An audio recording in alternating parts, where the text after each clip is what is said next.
¿Qué tal, gente? ¿Cómo les va? Bueno, espero que muy bien. Este es otro video de Siciliano en su taller, para tener la charlita que tenemos cotidianamente, antes de la cena, después de la cena. Siempre hay un videíto, como digo siempre.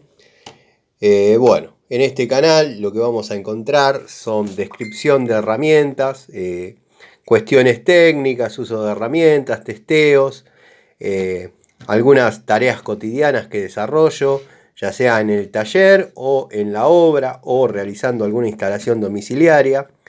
Pero bueno, quería darles el agradecimiento y el abrazo a la distancia y fraternal a todos los amigos que cada noche están mirando los videos y comentándome, obviamente, alguna que otra cosa, que siempre es positivo, ya sea que haya algo para mejorar o estén contentos con cómo va el crecimiento del canal.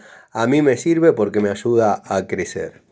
Les pido disculpas si por ahí no respondo todos los comentarios o todos los mensajes, dado que bueno, es simplemente cuestiones de tiempo y a veces se dificulta un poquito, pero tengo generalmente presente comentar y responder a todos. Le mando un gran saludo a los amigos fieles de siempre. Por ejemplo, Leonardo, Miguel, Edgardo, gente que siempre trabajó, tiene herramientas y les encanta el tema, y sé que cada noche están ahí mirando fielmente los videos. Cualquier duda, cualquier sugerencia, está en mis redes, que es Siciliano en su taller o Siciliano Ilacqua, mi nombre. Así que bueno, quería comentar, iba a hacer un videíto, que si me queda tiempo por ahí lo desarrollo, que se iba a llamar herramientas genéricas que me dieron muy buen resultado, parte 2, dado que fue un video, la parte 1 fue un video que tuvo bastante aceptación y nada, me gustó realizarlo.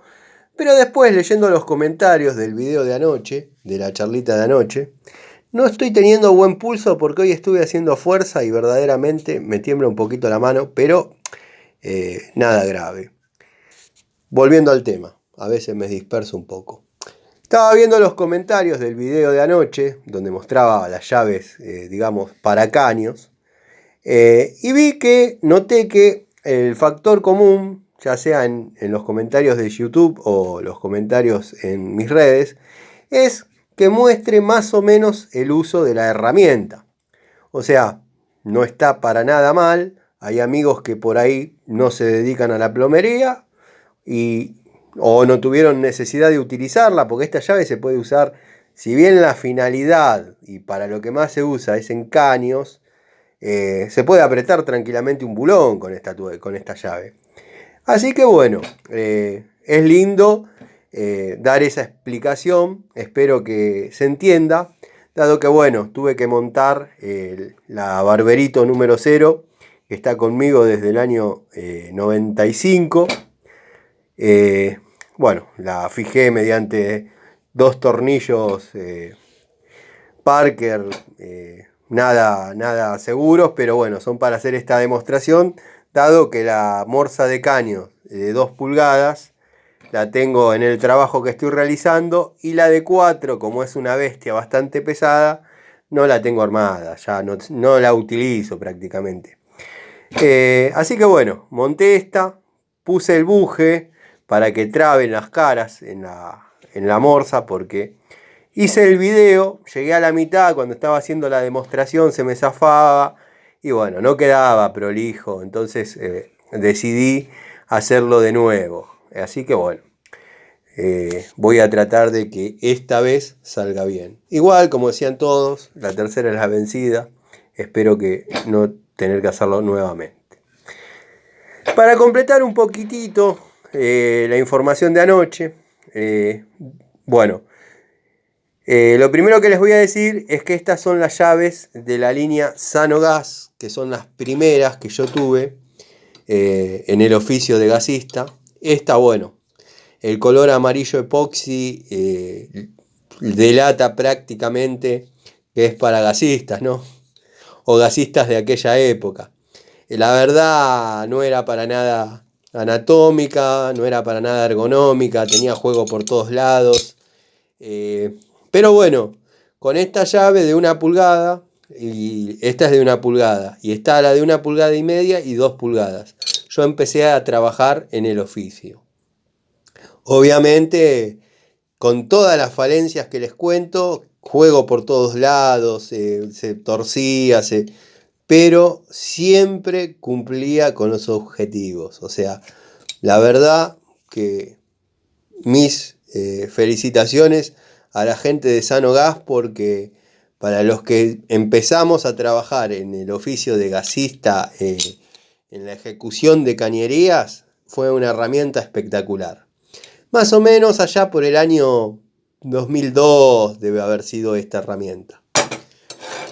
Después vino la evolución, ya un poquito más dura, con menos juego, un poquito más ergonómica, llamémosle, con sus manguitos, que por ahí no tenían ninguna función, pero le daban cierta presencia de llave con ya algunas soluciones un poco más elaboradas, ¿no?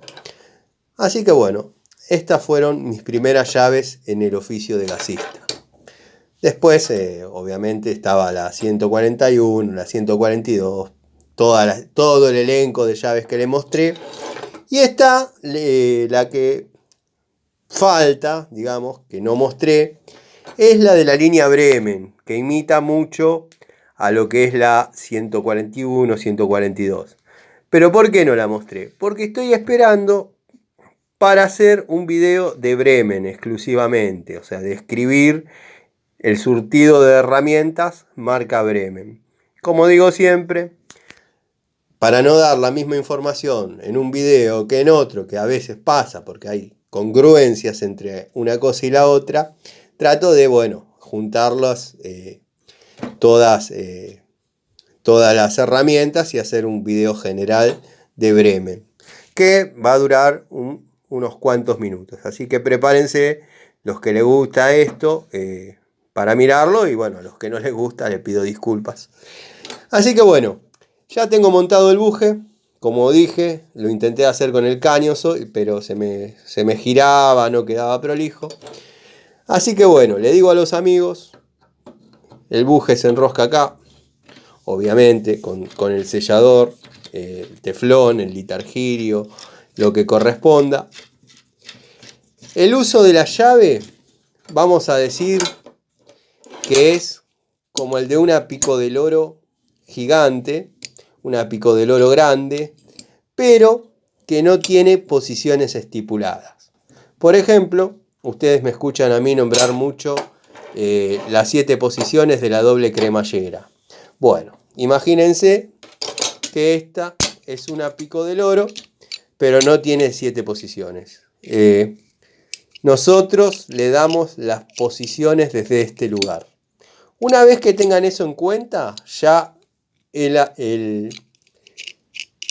aprender el uso de esta herramienta es mucho más fácil. O sea, nos posicionamos, abrimos hasta donde consideramos necesario, la presentamos, acá tenemos que darle un poquito más de registro, y bueno, ahí mediante las palancas apretamos y ya tenemos para aflojar el niple. Si queremos apretar el niple, obviamente tenemos que dar vuelta a la llave, porque el picado de los dientes es para el otro lado. Le damos registro, ajustamos, prensamos y apretamos.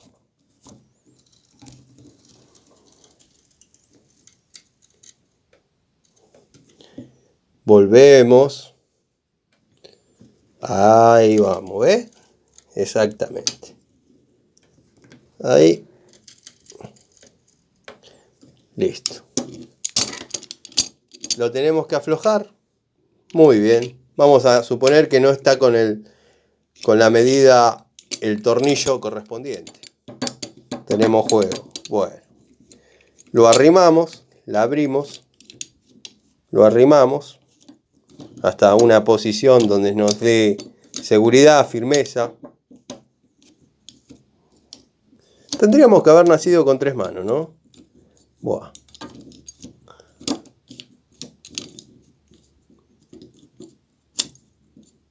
Ahí lo tenemos.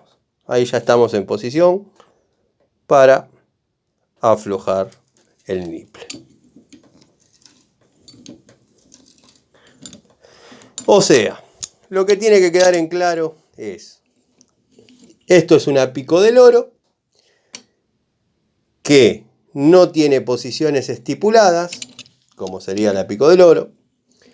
Las posiciones se las damos nosotros desde esta tuerca, desde este tornillo, poniéndole el tope hasta donde vamos a permitir que se deslice la mandíbula. Obviamente va a ser el diámetro del caño, el accesorio, la cupla, lo que necesitemos ajustar o aflojar. Ahí, por ejemplo, estamos posicionados en ajustar la cupla. Seguramente va a girar con nipple y todo, pero bueno. Ahí apretamos y le damos. Lo hacemos volver.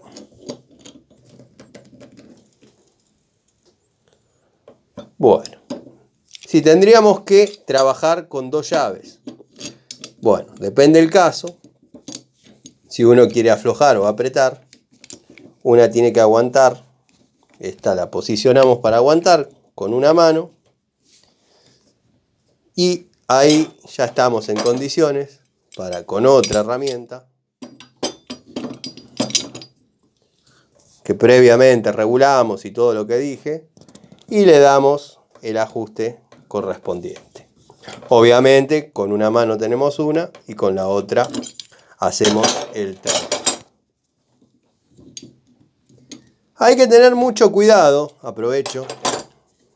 Estas son marcas, producto del ajuste con la llave, que puede pasar por tener la llave muy apretada o muy floja. Pero a veces no es culpa del gasista. Hay veces que la llave está bien, el gasista la pone bien, la presenta bien, aplica el torque como corresponde y se barre la pintura igual. Eso es la calidad de la pintura epoxi del caño. ¿Qué hay que hacer en esa situación? Buah. Limpiarlo bien, verificar que no haya daño mayor. Igual hacerle daño mayor a este caño con estas llaves tendría que ser, no sé, muy raro. Bueno, limpiamos bien con thinner, solvente, combustible, nafta. Secamos y pintamos con pintura epoxi. Pero no una manito así. Pintamos hasta igualar la medida, el espesor de la pintura original del caño. Que créanme que llega a 1 milímetro y algo. Es una capita importante. Bueno, yo lo que suelo hacer cuando pasan esas cosas, si tengo la suerte, es pongo la grampa en donde está la mordedura. Obviamente pintado, todo. Puede pasar que a veces zafe una llave, que a veces se lastime un caño. Previamente pintado, si tengo la suerte que ahí me coincide, pongo la aislación, que generalmente la hago con un pedacito de caño de PVC de 40, acorde a la medida del caño, ¿no? Lo abro, lo pongo y ahí le pongo la grampa media omega con tornillo y tarugo de 8 milímetros. Pero bueno, son maneras de trabajar. Me gustaría que quede claro el concepto. Lo vuelvo a repetir. Me gusta repetir cuando me parece que una idea es buena y puede hacer que las personas interpreten. Esto es una pico de loro que no tiene posiciones definidas. Obviamente con otro largo, otra palanca. La posición de trabajo se la vamos a definir nosotros desde esta tuerca. Vamos a girar hasta que nos dé el registro necesario para trabajar ajustando el accesorio que querramos. Después, para aflojar, vamos a ajustar un poquito. Damos vuelta a la llave, obviamente, ¿no? Porque si no, no trabaja la situación. La mandíbula tiene que acompañar el sentido de giro. Ahí ya la tenemos posicionada, le damos carga y va. Aflojamos y le damos carga y va. Aflojamos, le damos carga y va. Así que bueno, si ustedes recorren los videos de mi canal, van a ver, seguramente hay videos, algún video mío realizando las tareas con las herramientas. Y bueno, una cosa es verlo sobre el banco con una morsa y bueno, sentado haciéndolo, y otra cosa es en acción, en serio, en el trabajo. Pero más o menos la idea es esta. O sea, acompañamos el giro, le damos carga a la palanca y apretamos. Aflojamos, liberamos para poder sacar la mandíbula, la volvemos a poner y así hasta llegar al torque. Ahí vamos. Hasta llegar al torque que necesitamos imprimirle a la pieza. La cupla, depende de la marca, va a tener estas trabas. Acá se encaja la mandíbula de la llave, y se puede aflojar o apretar con más comodidad. Esta.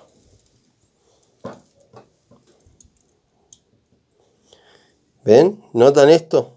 Bueno, eso es la presión que yo le estoy dando a la mandíbula.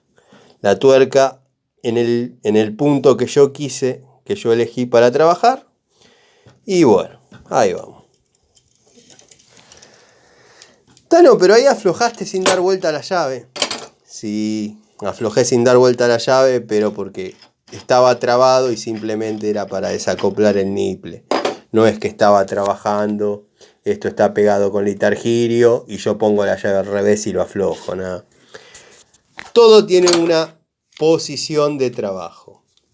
Si la ponemos así, esto va a trabajar ajustando. Si la ponemos así, esto va a trabajar aflojando. Siempre y cuando estemos hablando de roscas derechas, ¿no? Porque bueno, en gas no es raro encontrarse en los reguladores antiguos roscas izquierdas.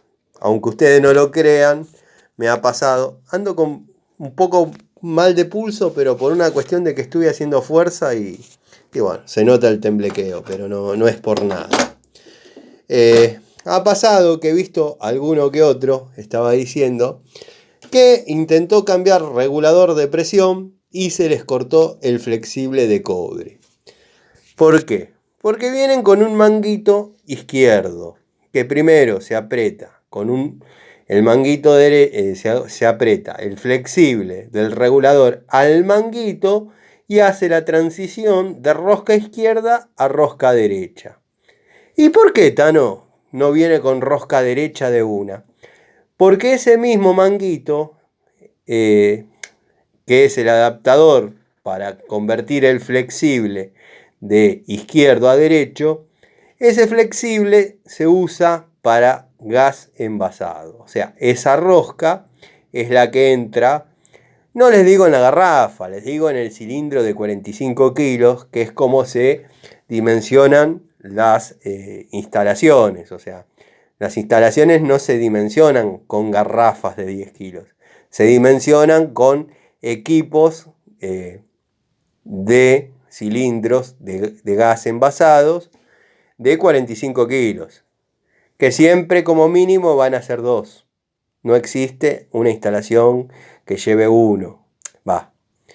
Todos podemos poner en nuestra casa 1 y se acabó. Eso no necesita aprobación, no necesita nada. Sí, está bueno que no pierda y hacer las cosas a reglamento y presentar la cañería como corresponde, dado que puede ser una zona que no tenga gas natural y en algún momento llegue, esa instalación ya está preparada, dado que cuando uno trabaja en gas envasado siempre queda sobredimensionada para poder trabajar a gas natural. Si bien el poder calorífico del gas envasado es más del doble, siempre se aconseja hacer los cálculos como si fuese para gas natural. ¿Por qué? Porque si en el futuro pasa la red de gas natural, ya tenemos el diámetro correspondiente a gas natural. Si no, podría ser un diámetro insuficiente en algún tramo de la cañería. ¿Por qué tan diámetro insuficiente? Porque el gas natural tiene entre 9.000 y 9.300 calorías hora por metro cúbico, cuando el gas envasado tiene 23.800 calorías por metro cúbico. Eso quiere decir que si en una cocina de gas natural ponemos un pico de gas envasado, por ejemplo, no va a prender, o si prende va a ser una llamita muy chiquitita. Si hacemos el caso inverso, en una cocina que va a trabajar en gas envasado, ponemos los picos de gas natural y vamos a tener una llama alta así, dado que el poder calorífico es distinto, prácticamente la mitad o el doble, depende de qué estemos hablando, cómo estemos viendo. Es más o menos como los chicleres del carburador de cualquier auto que ande a carburador, ¿no? O sea, son pasos calibrados que se regulan mediante un calisuar específico para cada potencia calórica que necesitemos. Bueno, me fui por las ramas, espero les haya servido, espero les haya sido útil. Si bien puede sonar aburrido verme utilizar una llave, incluso por ahí en forma desprolija, dado que, bueno, monté la Barberito número 0, gran compañera ella, con un par de tornillos, porque, bueno, ya les comenté que las morsas las tengo en funciones y la otra la tengo desarmada, y no tenía ganas, la verdad, pues tendría que hacer el video afuera y está medio lluvioso, mucha humedad. Pero bueno, como digo siempre, esos son los detrás de cámara, ¿no? Como digo siempre, esto es una charla entre amigos, es contarles el por qué sucede cada cosa y bueno, nada. Estaba pensando hacer como les dije, un videíto de herramientas genéricas que valieron la pena, dado que había tenido aceptación la saga. Y bueno, después se me ocurrió intentar, no quiere decir que lo haya logrado, despejar algunas dudas sobre el uso de estas llaves, que bueno, cuando uno las tiene en la mano y la empieza a utilizar, prácticamente ya después la utiliza con una familiaridad absoluta, ¿no? Es como todo. Es como un alicate, como una pico del oro, una francesa, una llave estriada. Es una herramienta más que uno tiene que incorporar el funcionamiento al cuerpo y listo. Pero, bueno. Tano, ¿y por qué agarraste esas llaves y no otras? No, porque quería aprovechar también para mostrárselas, dado que ayer no las tenía a mano. Y bueno, estas fueron las primeras con las que yo empecé a trabajar con el tema de gas. Y créanme que con las falencias y todo que podía tener, más que nada esta, con las falencias y todo que tenía esta llave, aflojaba caños de 1 pulgada. Los aflojaba y los apretaba. Está bien, se doblaba toda, pero la tipa cumplía con la función. Esta, bueno, ya después venía con algunas soluciones un poco más ayornadas al trabajo, ¿no? Pero tampoco era la gran llave, ¿eh? Pero siempre cumplieron. O sea que eso hace que me tenga que retractar y decir que sí, fueron grandes llaves. Fueron muy buenas herramientas. muy compañeras. Yo con el primer trabajo me compré todas las herramientas, las herramientas para el oficio, las llaves de caño, 2 grandes, 2 chicas, la morsa y la terraja. Ahí se me fue la primera mano de obra que cobré de una instalación de 3 bocas. Pero ya no dependía del roscador, ya no dependía de un montón de cosas que, bueno, ese es un cálculo que tienen que hacer, lo que yo aconsejo mucho siempre, los nuevos técnicos, los nuevos muchachos que están empezando en algún oficio, es primero comprar las herramientas. El que tiene las herramientas, yo incluso he hecho hasta roscas por pedido. Llegaba de trabajar, llegaba al taller y me ponía a hacer, me dejaban el croquis con un niple de 3/4 por 52, un niple de media por 28, un niple de tanto por tanto, los cortaba, los roscaba, al otro día los entregaba y ya tenía una platita que no esperaba ganar. O sea, dado que bueno, lo mío es ejecutar instalaciones, pero hacer roscas no nos hace mal a nadie, gente. Y si están las herramientas, son para que trabajen. Les mando un saludo, gracias por la paciencia, gracias por el apoyo, gracias por el aguante. Y tarde o temprano, si les debo alguna respuesta a alguno, siempre la van a tener. Les mando un saludo y nos vemos mañana.